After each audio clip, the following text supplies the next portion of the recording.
Boa noite. Não dá para ter boa fé com tanta gente de má fé oferecendo serviços e produtos por aí. Buscar por alguém que venda o que você está procurando pela internet, então, sem uma indicação, sem verificar se a pessoa ou a empresa é idônea, se tem registro ou permissão para o negócio, ou sem saber se existe de verdade ao menos, é um risco enorme. Famílias de jovens de Belo Horizonte estão entre vítimas do país inteiro lesadas por uma agência de turismo do interior de São Paulo. A empresa vendeu pacotes para a Jornada Mundial da Saúde, que começa na semana que vem em Cracóvia, na Polônia, e para onde vão milhares de pessoas de vários países. Só que as passagens que deveriam ter sido entregues há 3 meses não foram. E os clientes não conseguem mais falar com os responsáveis pela empresa, que chegaram a debochar de quem ligava cobrando. Aos 16 anos, essa seria a primeira vez de Ana Vitória em uma Jornada Mundial da Juventude. Presente de aniversário dos pais, comprado com sacrifício e em várias prestações. Mas o sonho da adolescente está virando pesadelo. Nós investimos um dinheiro, um valor, sonhos, numa coisa que não... Literalmente fomos enganados e roubados. A mãe da estudante afirma que assinou o contrato com a agência Carral Católicos Entretenimento em parceria com a Nômade Turismo em setembro de 2014. Empresas que têm sede em Piracicaba, no interior de São Paulo. No documento que prevê o pacote completo com passagens, hospedagem, inscrições e seguro de vida, consta que os bilhetes aéreos deveriam chegar 90 dias antes do embarque, marcado para a próxima sexta-feira. Mas até agora, nada e nenhuma explicação dos responsáveis. Eles estão brincando, não é com o dinheiro, porque dinheiro a gente pode perder a qualquer momento. Isso perde. Agora e o sonho? Cristiane também está desesperada. Foram quase R$8 mil investidos na viagem a Cracóvia, na Polônia, cidade do Papa João Paulo II. Ela faz parte do grupo de WhatsApp de jovens de todo o país que estão na mesma situação. Nas mensagens, o homem que seria o proprietário das agências responde aos clientes em tom de deboche. Eu sou fujão, eu sou passeador, tava tão bom Portugal, você não tem noção. Trouxe um caminhão de bacalhau comigo hoje. Seguinte, você tá chorando demais, para de reclamar, vamos rezar, vamos? Na página da Carral, que montou o projeto Jornada Mundial da Juventude 2016, Eu Vou, a contagem regressiva para a viagem não para. Para os jovens prejudicados, é o tempo e a esperança que estão se esgotando. E a indignação que aumenta no mesmo ritmo. Eles brincaram com a gente, nós somos pessoas de boa fé. É muito frustrante isso, sabe? É muito triste. Vamos acionar a Justiça de Piracicaba, pedimos a Deus que outras crianças, outros jovens que foram lesados, que ajuntem o grupo, vamos mover uma ação coletiva, porque é muito fácil enganar as pessoas assim. No começo, antes da reportagem, falei Jornada Mundial da Saúde, Jornada Mundial da Juventude. A nossa produção entrou em contato com os responsáveis pela tal agência de turismo, mas não foi atendida. A família de uma grávida que morreu em Paraguaçu, no sul do estado, vítima de pneumonia, denuncia negligência médica no caso. Segundo os parentes, a moça teria ido ao hospital 2 vezes com febre e falta de ar antes de ser internada em estado grave e nenhum exame foi feito. Jonathan ainda não se conforma com a morte da mulher dele. Keise Feliciano da Silva Macaroni, de 19 anos, morreu no dia do aniversário de 1 mês de casamento. Além da esposa, o marceneiro perdeu também o filho, um bebê que ela estava esperando. Perdi o chão, cara. Keise foi internada no Hospital Alzira Velano, em Alfenas, na última quinta-feira, dia 14, com uma forte pneumonia. Na sexta-feira, os familiares foram informados sobre a morte dela e do bebê. Aí o doutor ficou bobo e falou, não acredito que nenhum dos médicos viu isso antes. Eu tinha levado ela 2 vezes antes dele. Ainda segundo o marido, Keise já havia procurado atendimento médico na Fundação Hospitalar de Paraguaçu com os sintomas de uma pneumonia. Familiares de Keise acreditam que a morte da jovem poderia ter sido evitada. Segundo o marido, ela deu entrada aqui no pronto-socorro da cidade na segunda-feira, dia 11, com dores no corpo, febre e falta de ar, mas teria sido liberada. Como os sintomas não melhoraram, ela voltou na parte da noite, mas também teria sido liberada pela médica de plantão. Jonathan afirma que nenhum exame foi feito. Nas 2 vezes que eu levei ela no mesmo dia, não viram que ela realmente estava doente. Eu tenho médicos na família, não moram aqui em Minas. Falou que se realmente fosse feito um exame, um raio-x, um simples raio-x, no domingo, aliás, na segunda-feira, pela manhã ou à noite, que foram os horários que ela teve lá, ela já estaria com começo de pneumonia, seria detectado a doença e poderia sim ter sido tratado. Segundo os familiares, a médica que fez o atendimento disse que ela estava apenas com resfriado e receitou paracetamol e inalação para a jovem. A médica, a doutora Desirê, ela lançou uma nota nas redes sociais dizendo que ela não tinha poderes sobrenaturais, muito menos bola de cristal para poder diagnosticar que a Casey ia ter uma pneumonia. Porque foi 2 vidas que eu perdi ali, né, cara? Então, eu já tava com aquele sentimento de pai, aquele sentimento de marido, então... A médica foi procurada pela nossa produção, mas preferiu não falar sobre o assunto. A Fundação Hospitalar de Paraguaçu informou que vai analisar todos os procedimentos realizados com a paciente. Frio que vai, que vem, secura do ar que aumenta e diminui, é assim nesta época do ano, no inverno, principalmente aqui na capital. Ontem o frio pegou de manhãzinha e a umidade relativa do ar caiu para 17%, quase igual ao deserto do Saara. Hoje à tarde subiu para 41%, um pouco de alívio, principalmente para quem sofre com problemas respiratórios. Mas não bobeie com os cuidados indicados pelos médicos. A semana começou com os termômetros marcando 9 graus em algumas regiões de Belo Horizonte, segundo o Instituto Clima Tempo. Para alguns, aquele climinha bom. Gosto, é bom para dormir. Eu gosto porque te ajuda a dormir bacana, a alimentar melhor, né? Mas para muita gente, queda na temperatura é sinônimo de sofrimento. Tudo por causa do clima seco. Nos últimos dias, a umidade relativa do ar tem ficado em 30% na capital. Estado de alerta, segundo a Organização Mundial de Saúde. Nas ruas, todo mundo tem um incômodo para contar. Eu fico gripada e fico alérgica, porque toda coçando e a pele fica seca. Dificuldade para respirar, sonho, pesadelo também vem. Toda vez que o inverno chega, a rotina de Arthur, de apenas 1 ano e 2 meses, muda. Ele sofre de rinite alérgica, que por causa do clima, evoluiu para sinusite. Durante o dia todo, sorinho no nariz, hidratar bastante com água, sucos, frutas com água, né, igual a melancia, o melão, que ele gosta bastante. À noite é umidificador, o tempo inteiro ligado no quarto. Eu também faço durante o dia a micronebulização somente com soro para dar uma hidratada. Esta médica pneumologista explica que as vias respiratórias sofrem mais porque com o tempo seco, o nariz fica sobrecarregado para aquecer e umidificar o ar. Para evitar os transtornos e passar pelo frio de forma saudável, se liga nas dicas. É muito importante a pessoa beber bastante água, lavar as narinas com soro fisiológico para ajudar na remoção das secreções, manter a casa bem aberta, bem arejada durante o dia, lavar as mãos com frequência, evitar a exposição ao cigarro, que é extremamente irritante para todo mundo, evitar fazer atividade física ao ar livre entre 10 horas da manhã e 3 horas da tarde, que é o horário em que a umidade está mais baixa ainda.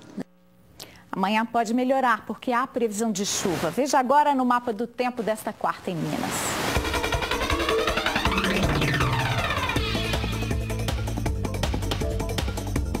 A massa de ar polar que atua na região sudeste do país mantém as temperaturas estáveis aqui no nosso estado. Há possibilidade de pancadas de chuva na zona da mata, na área central e no leste, onde há ocorrência de nevoeiros ao amanhecer. Na capital, mínima de 15 e máxima de 27 graus. Em Berizal, os termômetros variam dos 16 aos 24, dos 13 aos 29 em Indianópolis. Em São Lourenço, varia dos 6 aos 24 graus. E em Carangola, mínima de 17 e máxima de 26 graus. Novidade sobre uma denúncia que demos ontem aqui no Jornal da Alterosa. O tratador flagrado chicoteando um cavalo no Parque de Exposições da Gameleira, em Belo Horizonte, foi identificado e demitido pelo dono do animal. As imagens foram feitas durante a Exposição Nacional do Manga Larga Marchador, que acontece até o próximo sábado, e postadas nas redes sociais. O vídeo mostra o tratador chicoteando o animal nas pernas e nas costas. O cavalo tenta se desvencilhar, mas está preso pela guia. O dono do bicho foi ouvido pela polícia hoje na Divisão Especializada de Proteção ao Meio Ambiente e passou os dados do agressor que viajou para a Bahia. O homem vai responder por maus tratos de animais e pode pegar de 6 meses a 1 ano de detenção, além de multa. Ainda nessa edição, nós vamos mostrar o resgate de um tucano que ficou enrolado em uma linha de papagaio numa árvore bem em frente à Assembleia Legislativa em Belo Horizonte. Uma aposentada de Juiz de Fora aguarda mais de 1 ano para fazer uma cirurgia ortopédica e ficar livre de uma dor insuportável. A operação já foi marcada e desmarcada. E o caso dela não é o único por lá, não. Tem gente esperando há quase 10 anos.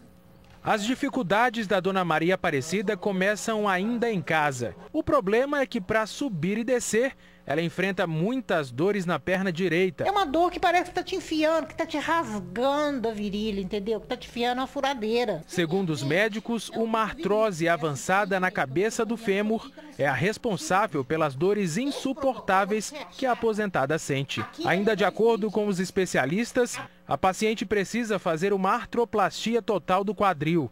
A cirurgia era para ter sido marcada desde março do ano passado, como comprova essa guia. O procedimento foi agendado para abril deste ano, mas foi desmarcado. Dona Maria Aparecida reclama ainda do tratamento que recebeu da Santa Casa de Misericórdia, onde a cirurgia deveria ter sido feita. Eu peguei e falei assim, minha filha, eu estava assim, ter solução, eu tô com muita dor, eu não quero briga. Ela pegou e falou assim, mas não tem leito.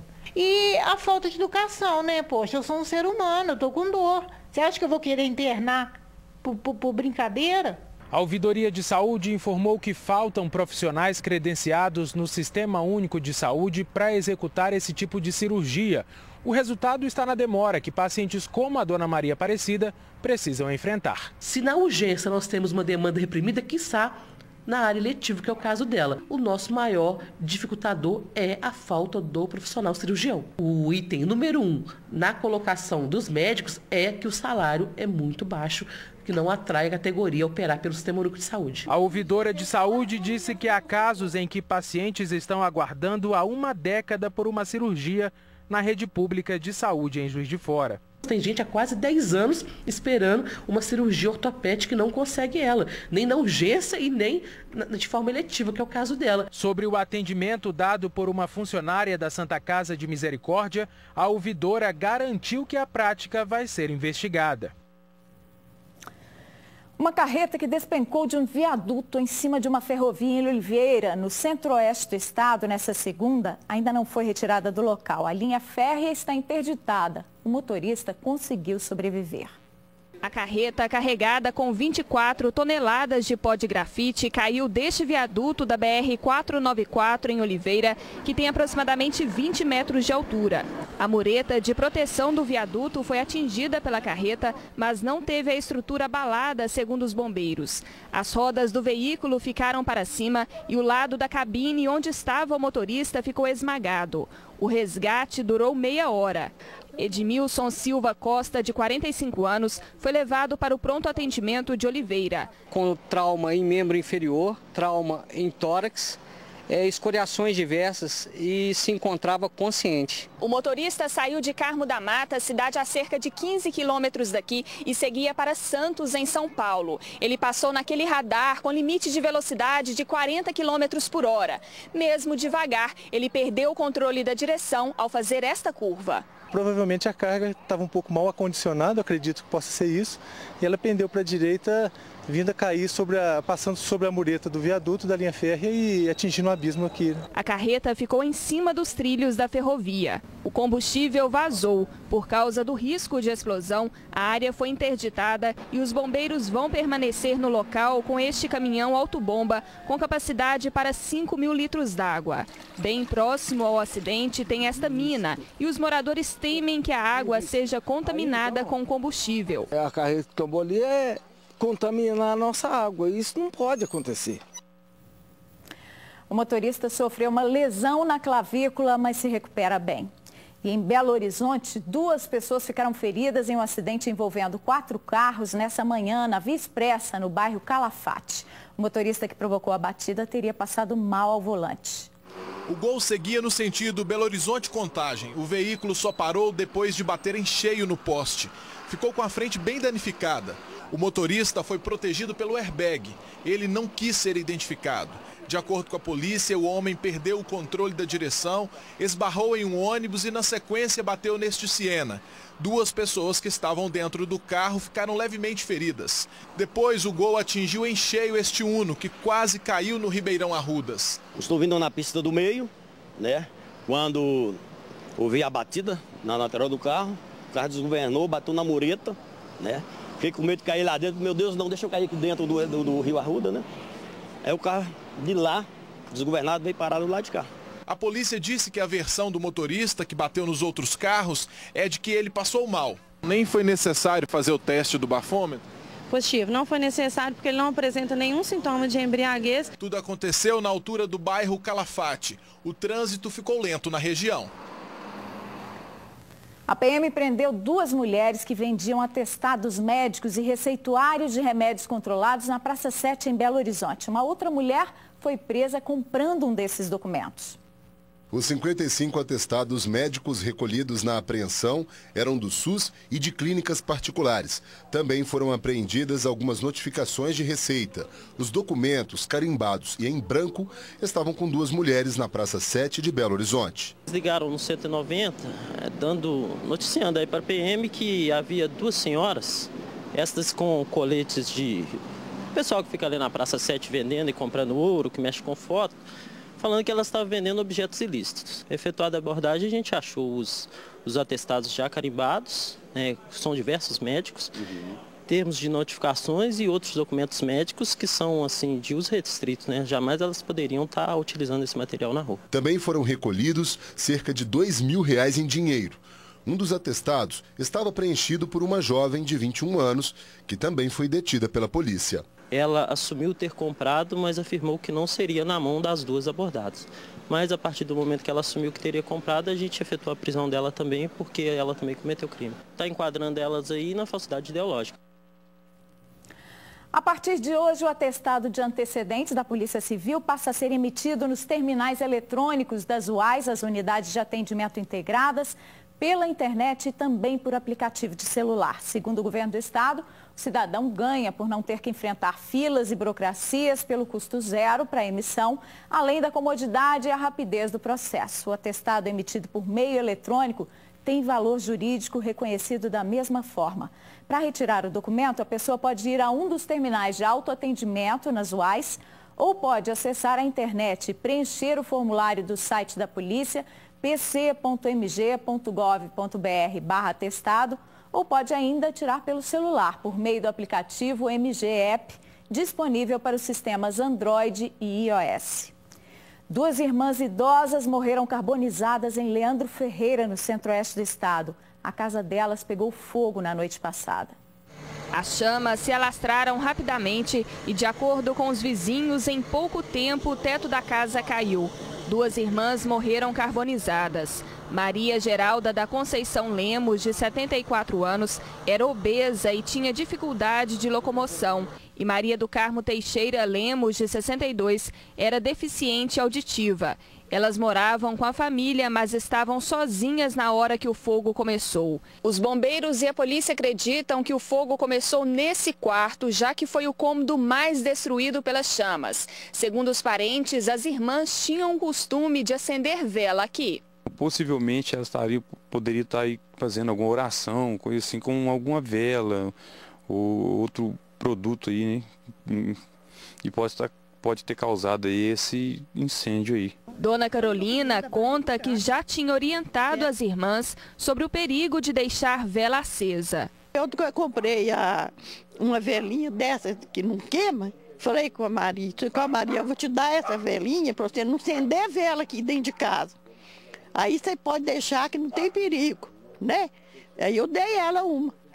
Agora se ela comprou e acendeu, não sei, né? Elas tinham o costume de colocar vela? Tinha costume. Crianças das escolas municipais de Belo Horizonte terão exames auditivos e visuais gratuitos. A decisão foi publicada no Diário Oficial do município de hoje. A avaliação auditiva e a visual passam a ser obrigatórias no primeiro bimestre de cada ano. A Secretaria de Saúde oferecerá ao aluno o tratamento necessário conforme o resultado. A lei é originária do projeto do vereador Valdivino, do PPS, com o objetivo de combater a evasão escolar causada por deficiência na visão e na audição. Os bombeiros resgataram um tucano em frente à entrada principal da Assembleia Legislativa nessa manhã. Não era um político do PSDB, não. Era uma ave mesmo. O tucano ficou preso numa linha de papagaio no alto desta árvore, todo enrolado, tadinho. E ele não estava sozinho, não. O tempo todo, durante o resgate, um outro tucano, não se sabe se fêmea ou macho, ficou aí ao lado, pousado na fiação, acompanhando o trabalho dos militares. Com uma escada, o sargento Daniel Moraes e o soldado Matheus conseguiram puxar o galho da árvore e retirar o tucano do bolo de linha. Como não estava machucado, o tucano foi solto do telhado do prédio da Assembleia, já que é nesta região mesmo onde eles vivem. Quem trabalha na Casa Legislativa diz que o casal mora numa palmeira no Hall das Bandeiras, perto da Praça da Assembleia. A edição desta terça termina aqui. Vem aí o Noticiário Nacional. Uma ótima noite para você.